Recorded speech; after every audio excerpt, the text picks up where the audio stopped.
Welcome back to the agenda. 10:52. Georgia here and with you till 1. Let's take a look at some of the top international news stories now, because Nigeria has postponed a crucial state election which was due to take place tomorrow, and that is because of an ongoing row over the result of the presidential election that took place in February, which opposition parties claim was rigged.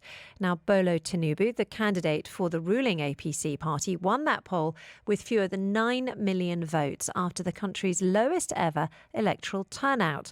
Now, the country's Court of Appeal has now rejected a request from both opposition parties, that's the PDP and Labour, to inspect the digital tablets that were used to screen voters and transmit results from polling stations. But concerns over that much vaunted digital voting system have nevertheless prompted officials to push polling back for state governorships by a week. Now, this uncertain picture is, of course, prompting a huge amount of discussion today among the UAE's sizable Nigerian expat population. And here in the studio to talk to me about that reaction is Ife Abraham, who is founder of Nigerians in Dubai community group. Ife, lovely to have you back. Great to be here, Georgia. Always happy to come in. It's a pleasure. Now, are you surprised that this has happened? Let's look first at that, the Court of Appeal rejecting a request from the opposition parties to inspect the digital tablets that were involved in the voting process.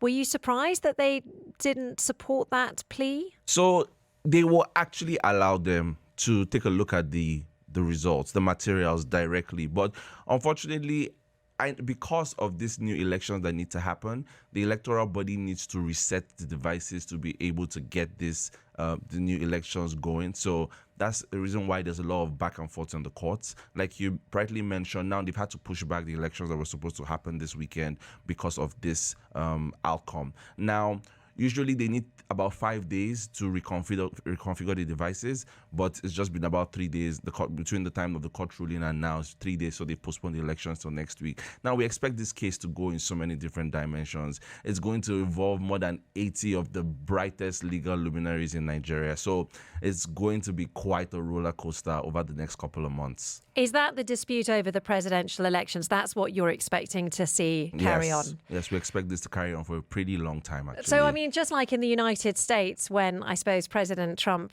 used every single court in the land, as far as I could tell, to dispute the election, then there are similarly lots of different channels that can be used in Nigeria. Of course, eventually this will get to the Supreme Court, which is the highest court in the land. Right now, it's before the Court of Appeal, which is an electoral tribunal. And then after the Court of Appeal has gone through a series of processes, we expect this to go to the Supreme Court.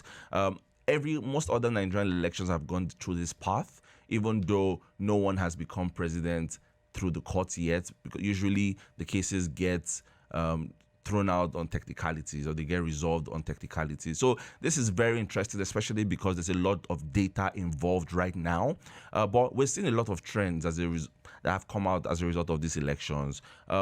Trend one, we're seeing a lot of Nigerians looking towards things like second citizenships because they want to enjoy the benefits of Nigerians without some of these limitations. So we've seen increase in search results for second passports in the Caribbean and in Europe by a lot of people, especially because of the divide in terms of the voting population. Now, we're seeing a lot more interest as well in the court process. For example, the presidential candidate of the Labour Party had to issue a statement yesterday asking his people to please not crowd the courts, because they see the courts as a rallying ground to come together to make their voices heard, to stand out. So he had to ask people, please. But a lot of them are pushing back. If you look at Twitter is a very big platform for Nigerians. A lot of them are pushing back, saying it's our mandate that we feel has been stolen, so we have to speak. Earlier in the week, the presidential candidate of the PDP had a rally as well, had a protest as well, where they all wore black clothes and they went to the INEC office to protest what they feel is a stolen mandate as well. Now, the international community, however, seems to be moving on.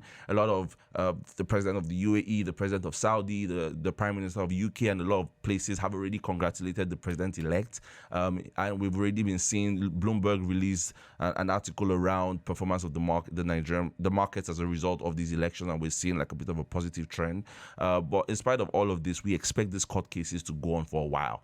The presidential party, candidate of the Labour Party has shown from another election that he was able to eventually get overturned in the courts, that he has the ability to go the long mile where these cases are concerned. So we're looking with a lot of keen interest to how things are going to shape up in the next couple of months. So ultimately, if you've got your president sort of quite firmly entrenched, both from a global perspective and to a certain extent from a local perspective, what are the other two parties hoping to gain? Would it be more control in the democratic process, more seats in parliament, for example? Yeah, okay. So with regards to parliamentary elections, some of those elections happened as well with the governorship. Now, we saw an increase in the number of seats for the Labour Party. They got a lot more seats. Usually the House is divided between the ruling APC and the PDP, but we saw a lot more push because there was this, what they called top to bottom mandate, where the presidential candidate of the Labour Party asks his people to vote the party from top to bottom. So we had like a very tense seat, for example, in a part of Lagos called Etiosa, where a very popular musician was contesting. Now, he was expected to win, but he eventually couldn't win because a more unknown candidate won because of that top to bottom voting that eventually happened. So from a parliamentary seats, from the Senate seats, those have mostly already been resolved. The next elections that are going to happen are state House of Assemblies, which we expect to be keenly contested as well. Now, you asked the question around what they expect to gain. Now, one, the Labour Party, both candidates are expecting a rerun. They want a rerun. So that's the outcome of what they want from this court process. They want at the end for the court to say that there's enough data to show that the elections were indeed rigged and there should be a rerun. So that's what they would want in a best case scenario. Yeah, so it largely depends on how the courts decide to judge this. If we look at past trends, technicalities have usually been what the elections end. But June 12th, there's going to be an inauguration. I personally don't expect the court cases to have progressed to the extent of stopping the inauguration on June 12th. So we'd have to see after that inauguration how things begin to shape up. Really interesting. Clearly a period of flux in Nigeria. It'll be interesting to see how that impacts on the wider African economies because, of course, yes, Nigeria is the giant of Africa. It really is a giant of Africa and absolutely fascinating to see the sort of changing of the shifting sands there, I suppose, in when it comes to the power at the top of the country. Yeah. Great to have you on, as ever, Ife Abraham. Thank you very much indeed for your time.